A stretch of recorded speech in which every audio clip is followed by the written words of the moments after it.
So with Angular CLI in place, now we can create a new Angular project.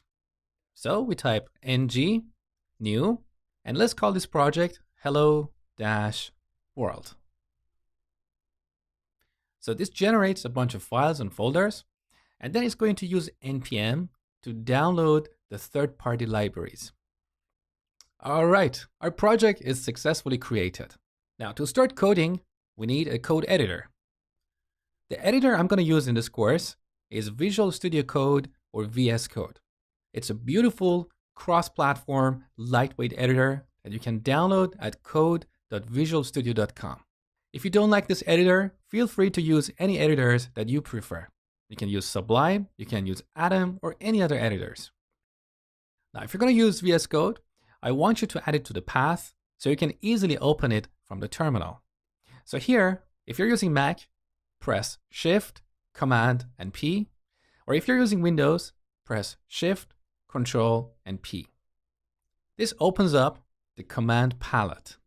Now here type code. Look at this command here. Install code command in path. With this, we can go to the terminal.